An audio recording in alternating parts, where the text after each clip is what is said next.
Ma frange, c'est vraiment n'importe quoi. Dans cette 24e vidéo de ce défi, je vous parle de mes grandes aspirations en tant qu'écrivaine. J'avais déjà un peu commencé à vous en parler hier, mais aujourd'hui, on va vraiment rentrer dans le vif du sujet. Parce que dans ce défi de 30 jours, je me suis posé aucune limite. Et comme j'avais envie vraiment de me présenter à vous, je me suis dit que c'était une bonne question et que les réponses pourraient peut-être être intéressantes. Bonjour, bienvenue à tous et à toutes dans cette vidéo 24 de ce défi de 30 jours. Si vous ne me connaissez pas, je suis Sandra Laguillet, je suis écrivaine et aujourd'hui on parle de mes grandes aspirations justement en tant qu'écrivaine.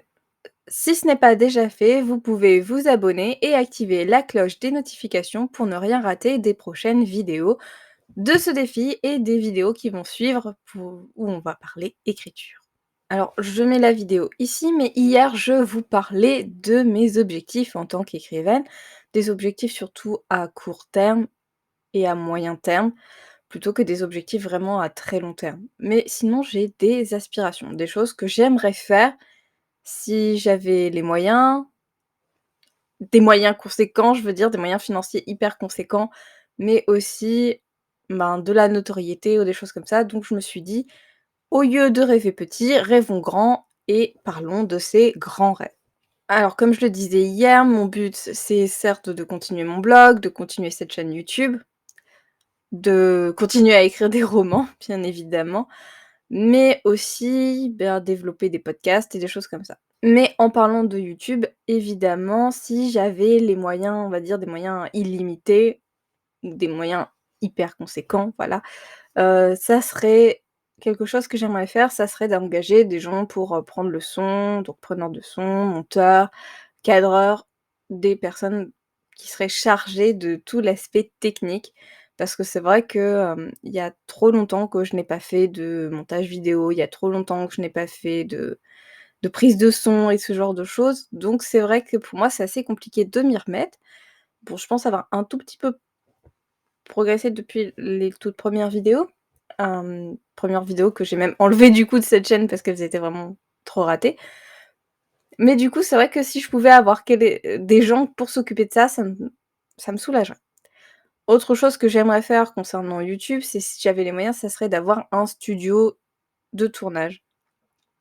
En vérité, ce que j'aimerais énormément, c'est avoir des sortes de locaux. Alors, soit ça serait chez moi, soit ça serait, autre part, mais j'aimerais bien que ce soit genre chez moi, mais vraiment un espace dédié à la création de contenu.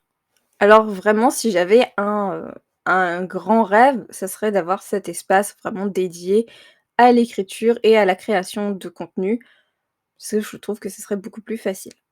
Ça serait si j'avais les moyens financiers, on va dire, conséquents. Mais ce que j'aimerais faire si j'avais, beaucoup plus d'impact, vis-à-vis et de visibilité, ce que j'aimerais énormément faire, justement, c'est interviewer des personnes avec qui j'ai fait mes études en art. Tout simplement parce que j'ai remarqué que pour la plupart des gens, les études d'art sont vraiment dévalorisées, sont dénigrées. La plupart des gens se disent: «Ah bah oui, quand on fait des études d'art, on ne trouve pas de travail après, on galère toute sa vie et puis de toute manière, les études en art, ça ne sert à rien». Oui, j'ai entendu ça toute ma vie. Donc c'est quelque chose, c'est un mythe que j'aimerais vraiment déconstruire et si je pouvais, bah, justement interviewer des personnes que je connais parce que justement je les connais, je sais, qu'on a fait les mêmes études et tout ça, ça serait, quelque chose de fabuleux et j'aimerais bien pouvoir faire ça justement, inviter des personnes, faire une interview, parler de leur parcours, de leurs réussites, de leurs échecs et bah, des études qu'ils ont faites, justement, de ce que ça leur a apporté, s'ils sont toujours dans le métier artistique ou pas, comment ils ont évolué. Je pense que ça serait vraiment riche et très intéressant. Mais pour ça, bah, je vous le dis, il faut un espace dédié à ça. Je pense que ça serait bien aussi d'avoir plus de visibilité du coup, parce que sinon ça n'aiderait personne, je pense. Et ce que j'aimerais aussi, ça serait de pouvoir faire ça, également sur Twitch, en live. Alors je sais pas si ça marcherait ou si ça serait inutile et inintéressant, mais je me dis que ça pourrait être, une expérience, tout du moins tester, ça serait vraiment quelque chose de fabuleux et oui, voilà, ça fait partie de mes grandes aspirations.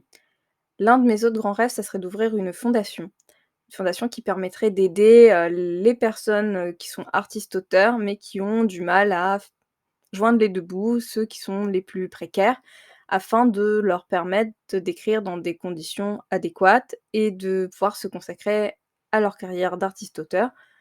Bien sûr, il y aurait un système d'échange, enfin, on pourrait pas juste se dire: «Bon voilà, je suis artiste-auteur, je fais rien». Non, non, il faudrait qu'il y ait quand même quelque chose à la fin, qu'il y ait des projets qui soient montés, qu'il y ait, ouais, une obligation de résultat, on va dire. Oui, dit comme ça, c'est bizarre, mais j'ai vraiment envie d'avoir ce genre de choses qui se mettent en place, des fondations qui ne soient pas, à des bourses liées à des subventions d'État, des choses comme ça serait vraiment très intéressant et justement de ce, rêve de fondation, j'aimerais créer alors ça, c'est vraiment un rêve, mais que j'ai depuis que je crois que depuis que j'écris, depuis que j'ai 12-13 ans, enfin vraiment c'est un rêve que j'ai depuis toujours. Ça serait d'avoir, je sais pas, un château ou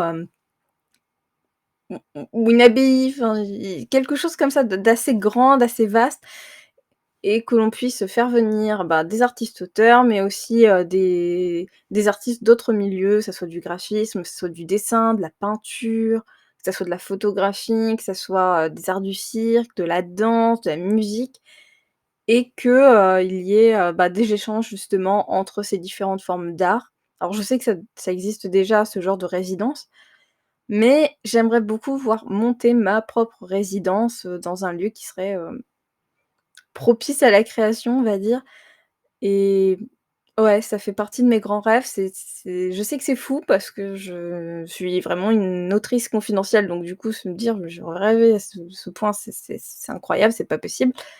Mais si j'avais l'occasion de monter ce genre de projet, franchement, j'adorerais. Mais si je devais choisir qu'un seul de ces rêves, une seule de ces grandes aspirations, je crois que ce serait vraiment le fait de pouvoir faire, des interviews de personnes ouais, du milieu de l'art justement pour pouvoir, montrer, ben, déjà, des fois aux parents, parce qu'il y a certains parents qui sont réticents à laisser leurs enfants faire des études d'art, mais aussi, aux étudiants ou aux aspirants étudiants en art, que c'est pas parce qu'on va faire des études en art qu'on va forcément se diriger toute sa vie vers l'art, qu'on peut bifurquer vers d'autres choses ou qu'on peut avoir fait autre chose avant et finalement faire des études d'art pour choisir son métier.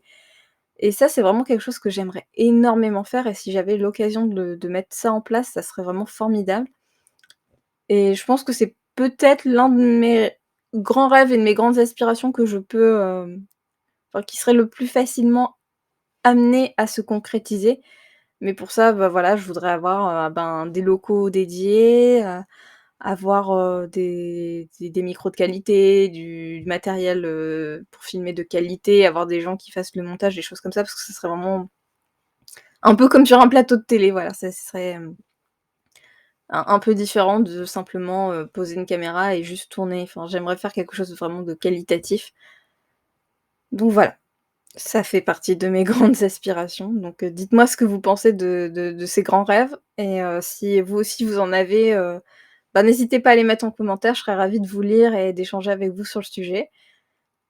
En attendant la vidéo de demain, je vous dis: n'oubliez pas, lisez, rêvez, écrivez des histoires.